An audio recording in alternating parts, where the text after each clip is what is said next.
Danke bafethu, welcome back to Nkuli Soccer. Breaking news bafethu, iy'ndaba eziripotwayo lapha e-Angola, kubonakala ngathi uSilva ngeke adlale e-Angola bafethu, ngathi i-match yabo izokhanselwa. Imedia yase-Angola iripota ukuthi i-match between i-Guinea Bissau le uSilva i-national team yakhe kuyileyo ezodlala ne-Angola, ngathi bazoyikhansela because of i-Angola ithi ifuna ukufocus-a more ku-match le bazodlala ne-Argentina bafethu. So i-match ye-Angola ne-Guinea Bissau bekumele ibe ngeyi-18, le Argentina ngeyi-15. So I don't know why bangakwazi ukudlala le Argentina i-match yabo enkulu ngeyi-15 November, 3 days later bakwazi ukudlala nge-Guinea Bissau. But-ke ya sobona bafethu ukuthi izinto zizohamba kanjani, but as things stand bafethu kubonakala ngathi-ke i-Guinea Bissau ngeke ibe ne-fixture. USilva kusho ukuthi uzobuya la e-South Africa, if akakahambi e-South Africa uzoba khona and then afocus nje kuma-match la i-Kaizer Chiefs ezowadlala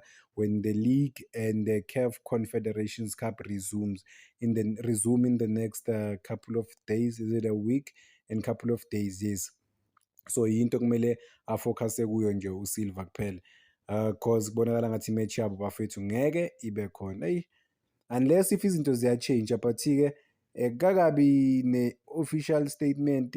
Bathe nje bathi i-official statement yes ekhishiwe lapha ne-Angola, bathi nabo laba be-Guinea Bissau bathi-ke kune-communication, bathi kunama-complications laphana uku-accommodate-a ukuthi ba-travel oSilva ne-venue arrangements, ama-reason wokuthi leya match leya bayikhansele. So uSilva kusho ukuthi azolinda bafethu ukuthi adlale i-match yakhe laphana ku-national team. I mean bamselekthile laphana kwelakubo because of udlala kahle kakhulu. So far Kaizer Chiefs una-4 goals, is the most exciting striker ku-Kaizer Chiefs or player forward, considering the fact ukuthi akadlala amagame amaningi noma akaqala amagame amaningi, amanye amagame akawadlalanga, but-ke he's on top of the food chain in terms of like the goals that has been scored by Kaizer Chiefs this season.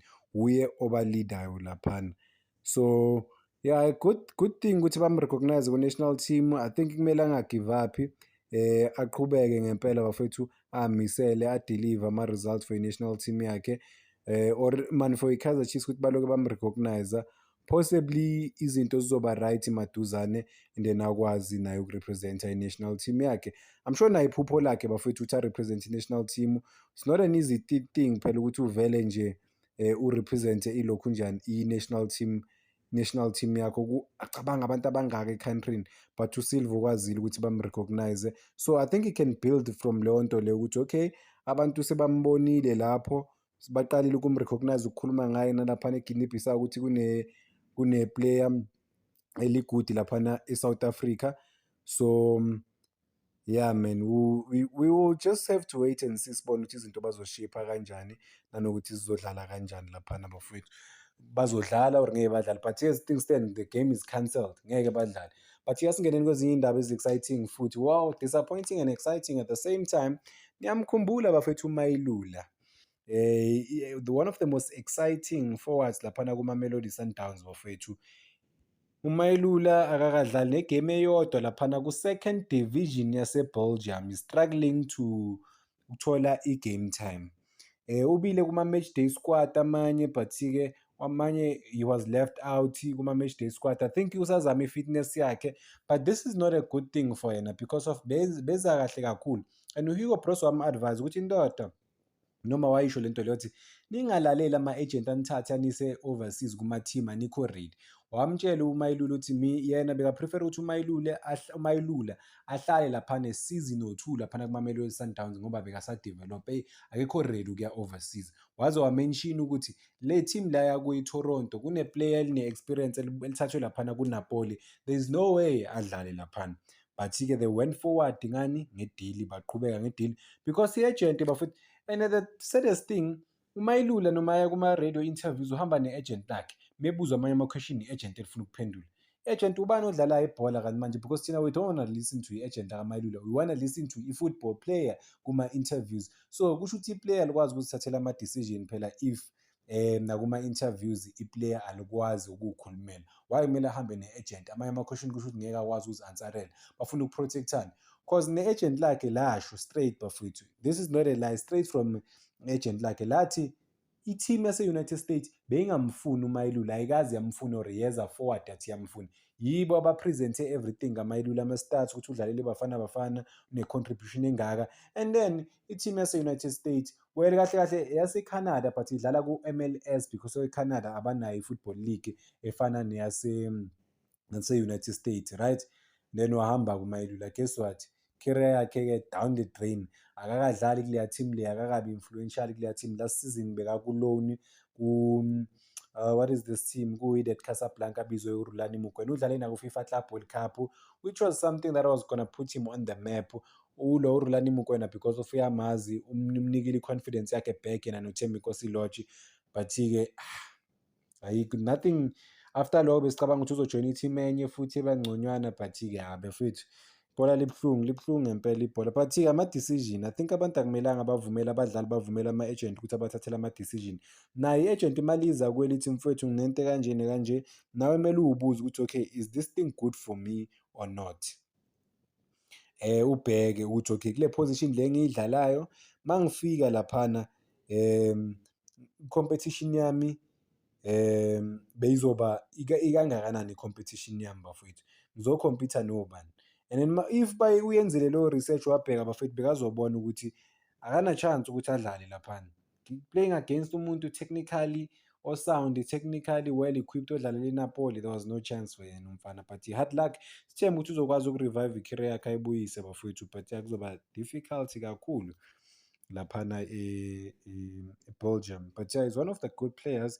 But I want to talk about ugoalkeeper weMamelodi Sundowns, uFebruary. Angazi ukuthi nisamkhumbula na bafethu uFebruary.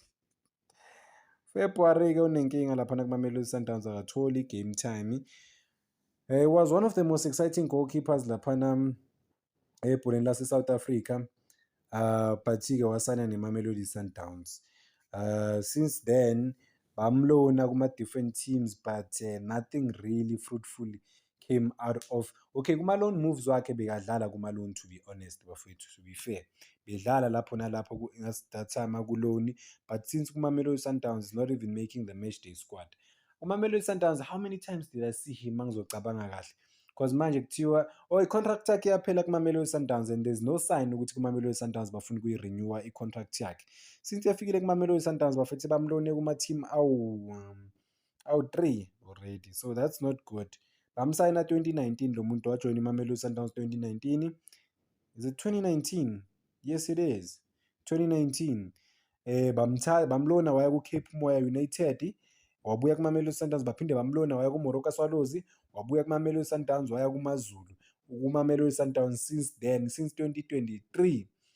Kusho ukuthi sina 2 years la umdlali singamboni kahle, ngingasho ukuthi akadlalanga at all Mamelodi Sundowns. Mhlawumbe khona la bamchance khona ukuthi-ke it's not like I'm paying attention to every game abayidlalayo, but ngike ngambona quite a number of times, in fact few times nje laphana kuMamelodi Sundowns. I remember uRonwen Williams, there was a time aney'nkinga zakhe, I think beka-injured, so abanye bo-goalkeeper they were tested.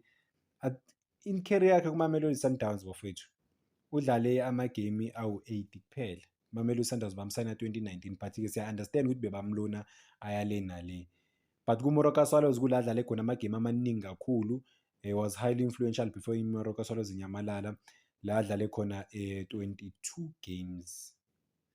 Waba nama-clean sheets awu-7.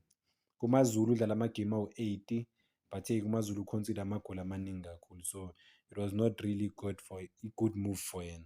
But simfisela inhlanhla umdlali, siyazi ukuthi umdlalo good or one-potential, but kuMamelodi Sundowns akanayo ngempela i-future. But asazi abanye bathi kumele abekezele because of ulona u-Onyango. Imagine u-Onyango unangakho u-Onyango una-40 or lapho nje over 40, but uyi-second option laphana kuMamelodi Sundowns after uRonwen Williams. And kuno-goalkeeper bo-Riyad, uRiyad naye akadlali kuMamelodi Sundowns. Khona uWatenga nabo, they're not even making the matchday squad, or I haven't seen uWatenga laphana kuMamelodi Sundowns, to be fair.